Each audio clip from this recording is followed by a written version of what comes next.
You're watching 12 WKRC TV, a new generation of news. 12 Newsmakers starts now. Good morning and welcome to Newsmakers. By standing pat during the boom decade of the 1990s, the region has ended up with an undersized and obsolete primary convention center, while Columbus, Indianapolis, Nashville, and other mid-sized, regionally minded cities invested in their convention centers. Cincinnati leaders settled for drawing up fancy plans.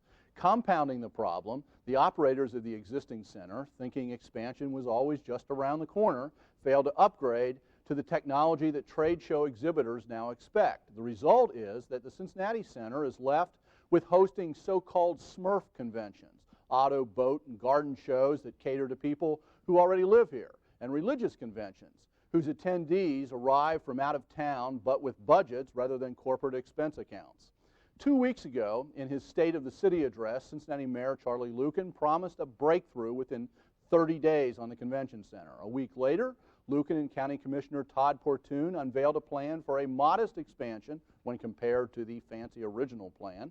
This plan proposes expanding west to Central Avenue rather than out over I-75, increasing the center's exhibit space from 160,000 to about 194,000 square feet. Banquet space would increase approximately twice, or to about 70,000 square feet from 35,000. Luken and Portune proposed paying for the $198 million expansion by increasing the hotel tax to 16.5%, which is 4.5% to 6% increase depending on the part of the county where the room sits. It is an appropriate plan that transfers the burden of this away from local residents but more onto the end users of the convention and visitor bureau business in this community, and it's one that has significant private sector contribution to the ultimate funding plan. Within days, expressions of concern and outright opposition were heard, first from hotel proprietors, later from political leaders in the northern part of the county. We're on the northern end of the county, and so we're just at the end of the taxing district. So hotels and facilities on the other side of the county line certainly have an advantage over us on price at this point with much lower tax base. The hotels and their associated cities in the Cincinnati North Market of Hamilton County are not in favor of the proposed 4.5% increase of the countywide room tax. We may be supportive of allowing the city to increase their tax, but are not in favor of allowing the county tax to increase unless it includes something that benefits our marketplace as well. To discuss the prospects and implications of the proposed convention center expansion and funding plan, I am joined by Hamilton County Commissioner Todd Portune and Michel, the president of the Greater Cincinnati Hotel and Motel Association and also the general manager of the Omni Netherland downtown in Cincinnati. Welcome to Newsmakers. Good morning. Todd, welcome back. Thank you. This plan for funding that you and Charlie announced, how did you come up with the size of the hotel motel tax, 16.5% across the county? What was the calculation that went into that? Well, the calculation was several-fold. First and foremost is you have to come up with enough money that will get the job done and will underwrite the bonds that will be issued for the project. We had significant private sector contribution going up almost as high as $60 million of the total cost of the project, but we had to close that other gap.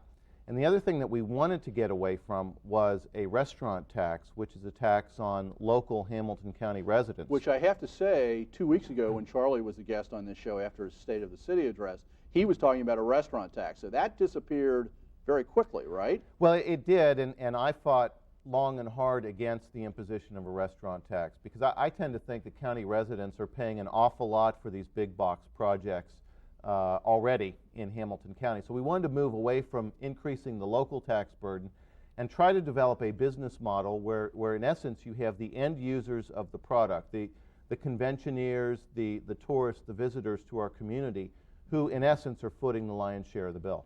Okay. Michel, from the Hotel Motel Association's point of view, what do you think of that calculation of 16.5%? Because that does put us above where other communities in our region are, right? Yeah, it does. Well, first of all, we're very pleased that Mr. Portune and the mayor have put a real proposal on the table for us to consider. After all, it's been 11 years that we've been looking for expansion, as you pointed out in your initial comments. The Hotel Association has always been in favor of an expansion of the convention center. The association always knew that there would be a tax involved in it. You know, did you always know it would be a room tax? We always knew that there would be a room tax involved as part of the funding plan. There was always, you know, some aspect of it that might come out of the county or the city, but at its core, there would always be a hotel tax. What about this size tax? Well, that's the discussion that our members have been having for the last 10 days. We've really done a lot of work to pull through the members and talk about the issue and the economic benefit. But, you know, I'd really point out that all of us expected the tax to come in at 14 or 15%. At 16.5%, it's really 1.5 to 2.5% more than what we expected. If it had been 14 or 15, would we be seeing this sort of break in your organization out in the northern part of the county, or would there still have been objection? Well, I think anytime you talk about taxes and increasing taxes, people are going to have a real conversation about it. You've you noticed got that. it. Of course. You've got, I mean, who wouldn't? It becomes another, you know, in our business, this becomes another competitive consideration for us when we position a bid against another city. Just as, you know, parking rates might be a consideration, or the guest room rate themselves might be a consideration. You know, Todd, one of the things I wonder, and I have a similar reaction when I asked Michel something too in the same form.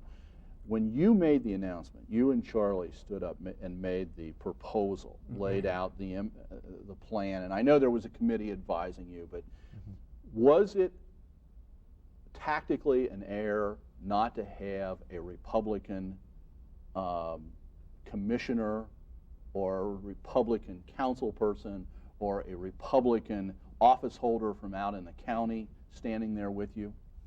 Well, I guess you could debate that one way or the other. We had actually talked about having another commissioner present. And did you invite somebody else?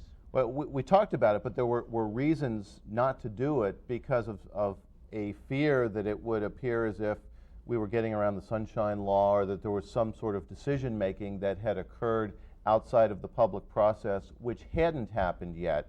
And so it was a conscious decision not to have, and I worked through David Krings talking to Commissioner Nyer about whether he should or should not be present at the press conference, and the decision in consultation, Mr. Krings to Mr. Nyer, was made not to have Mr. Nyer present because of those potential issues. And he has said, while he's inclined to favor the proposal, he still needs to see some of the details. He wants to make sure that the northern suburban properties and communities are not hurt by this, so he hasn't officially signed on yet.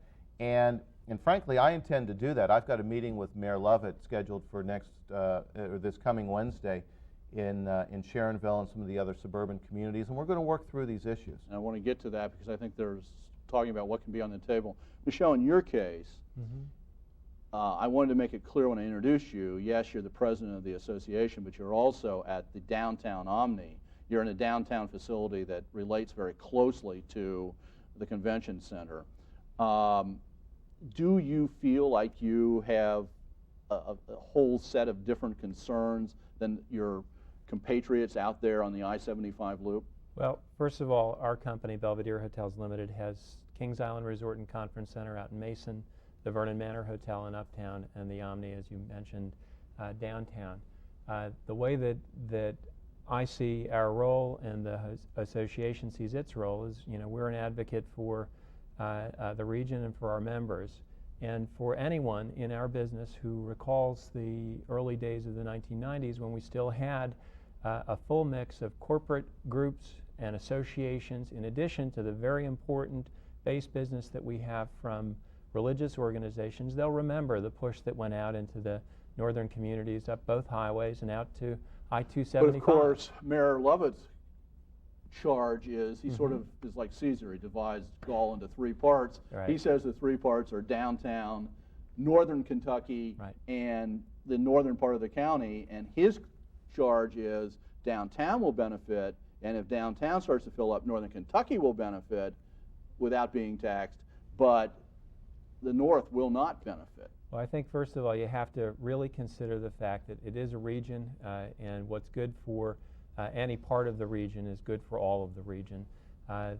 Downtown is the economic generator, or the major economic generator, and this convention center and its expansion and repositioning is and can be and should be the generator that pushes business into all parts of the market. We really have to focus on that, and we have a regional image issue that directly affects that market as well. You know, you, Todd, raised the point that you're going to have a meeting with Mayor Lovett this week.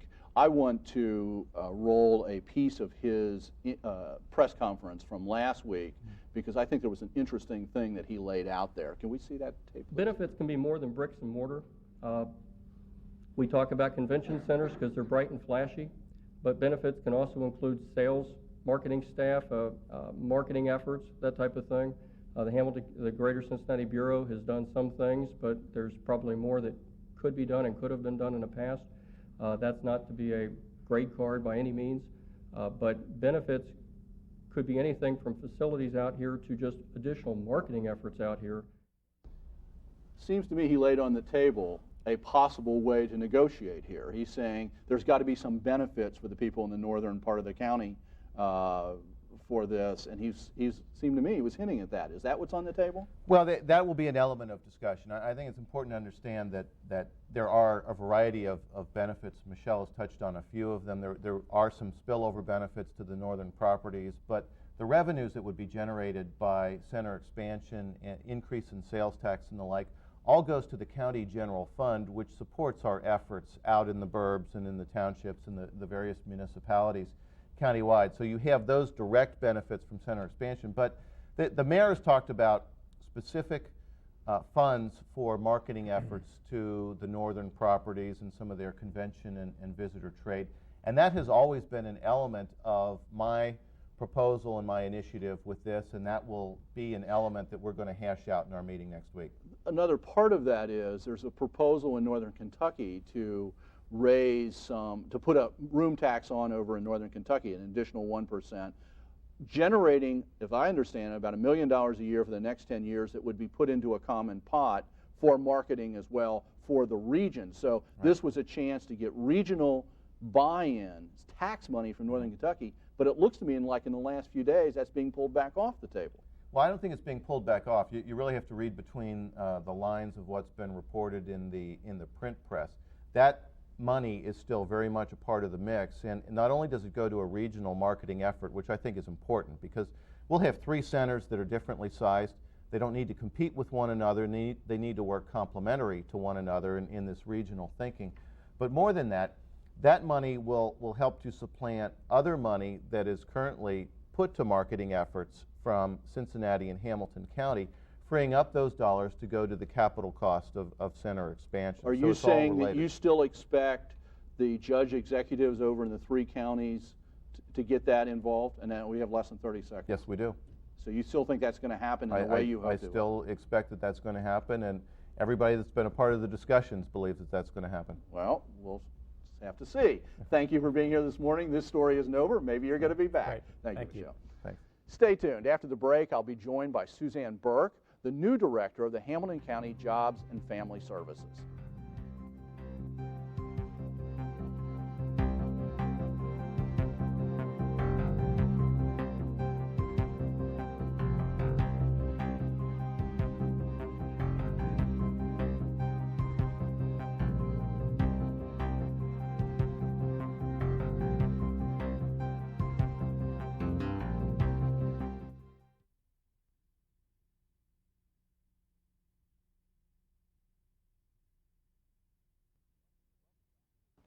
Welcome back.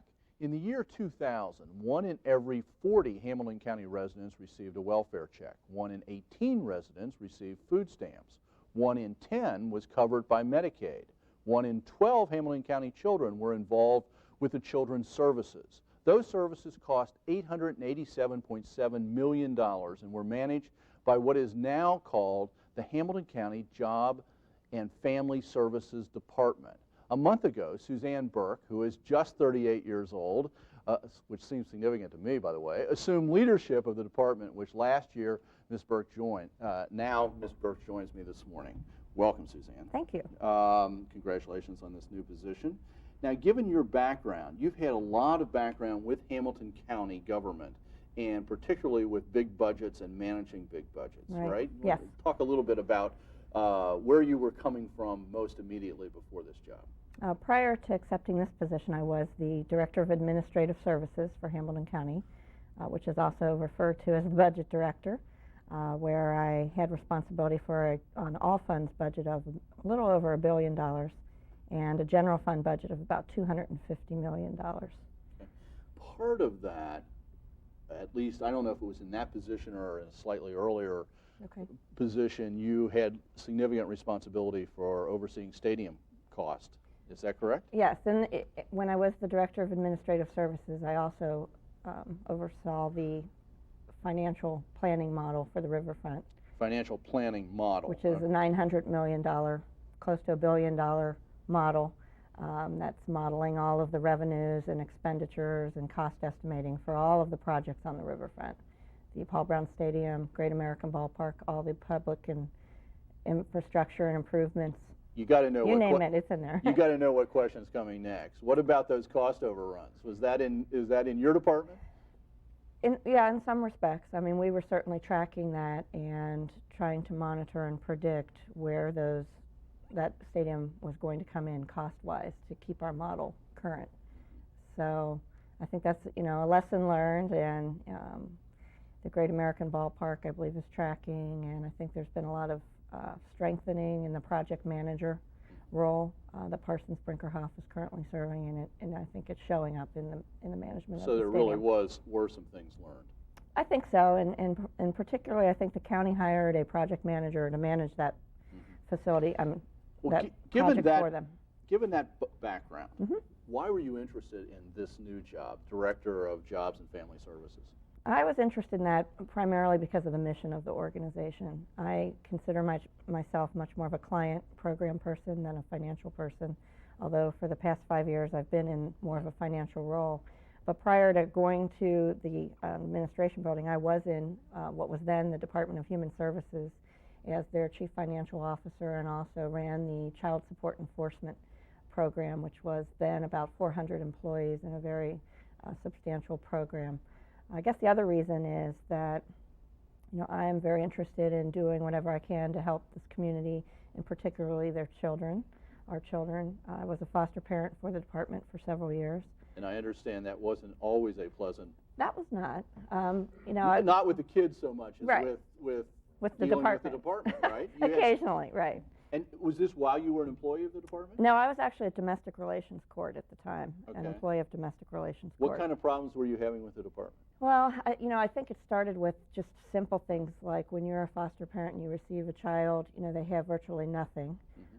You're given a voucher to go buy their entire wardrobe. You have to buy it all at one store, all at one time, and stay within this amount. And that's difficult. I had a small child, 3 years old, several of them in that age group, over a couple of years. Every time that I took my voucher to a store and spent all this time sizing and getting the child, and that's a very traumatic experience for a child, maybe on his second day with a new family, credit was denied. And I was like, how can this be? Credit is denied. And they would say, well, the county pays its bills too slowly, and you haven't paid for a couple months, 6 months, so no, we're not taking it today. And I was fortunate enough to have some resources to be able to put it on my own credit card or whatever, but a lot of other foster parents are not in that position. And after the fourth time, I had had about enough, and I think I sent letters to the Board of County Commissioners saying, you want more foster parents. That's a big campaign of your department. Right, absolutely. And this was some time ago. Right. But you're not doing anything to make it easy or helpful. In fact, you're complicating it. Has that changed? I don't know that it's changed. I think there is a little more attention to bill payment. It's probably not, there's probably still some improvement that can be made. Given that, given that personal experience, given your background as a manager and a budget person, right. What are your priorities as you come into this new position, and how effective do you think you can be over such a huge organization?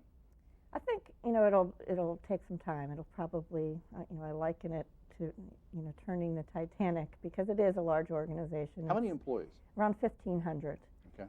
And my probably number one goal this year is financial and program accountability. We have, in the last year, I was actually wearing two hats in November and December. I was being the budget director and reviewing this department's budget, and also knowing that I was going to be going into the role as director. But we had significant reductions in money from the state and federal government for the 2002 operating budget. And we Of what size, what percentage? How do you state that? About round numbers. $80 to $100 million. Okay. It's significant. We lost $30 million of it in midway last year, the close of the state fiscal year, and it continued to spiral. In November and December, we were struggling with, you know, an additional $40 million gap, and making cuts in programs and services and contracts. And, you know, we were able to balance for 2002, and that's taking into consideration the levy that was just recently The Children's passed in Services November. levy. Right. Mm-hmm. But in fact, the projections for 2003 are that we will have a $20 million deficit for 2003. And frankly, we've pared significantly in services. So my number one concern is, how are we going to reconcile that? What services have been pared back? Well, we've had to reduce, we've eliminated many contracts that the Board of County Commissioners actually restored with some one-time money out of the general fund, which I think is the first time the general fund has given money to this particular department. But we've cut back in the areas of residential treatment services for children. That is a very large item in our budget, and we're really trying to contain that cost.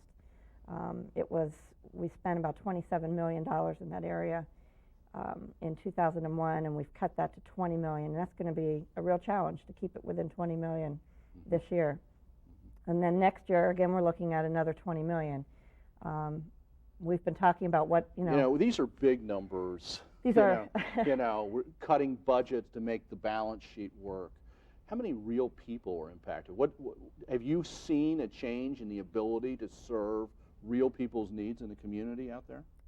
We will this year. The cuts that were made in December, yes, will result in less services. We cut a lot of the concretely. Some children won't get what, some adults won't have what.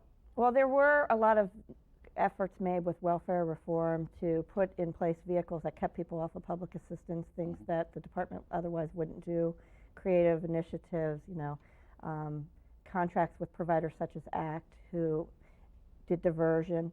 Those contracts were cut significantly. And so the likelihood of people returning, you know, welfare reform is kind of ending, and it's going back to, you know, your traditional program. And the irony is now, with the recession Right. and rising unemployment, this is the very moment when people are being squeezed again, right? Right, and demand for services is going up.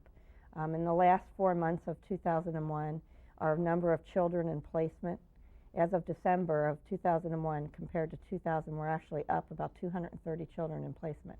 That's significant. We have around 7,000 cases a year, but 2,200, you know, a 200 growth in placement is significant. Those are very costly children to serve. They require a lot of services.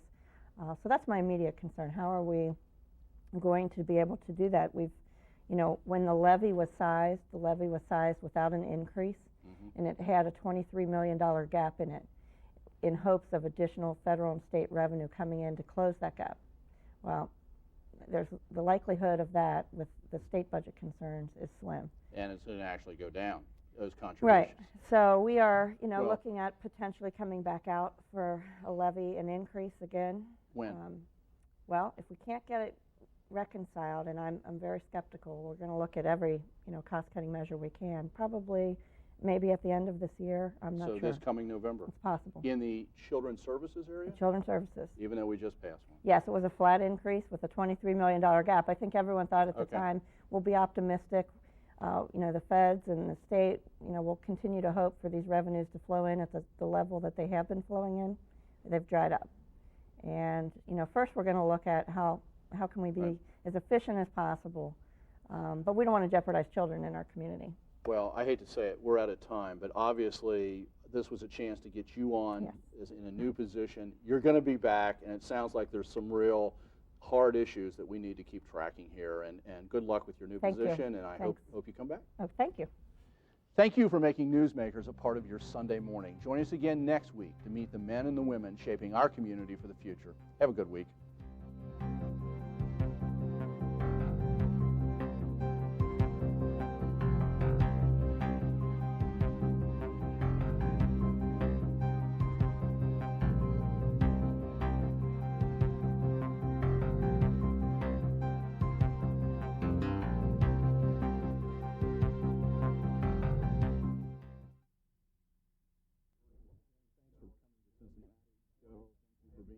Morning. We'll have you back.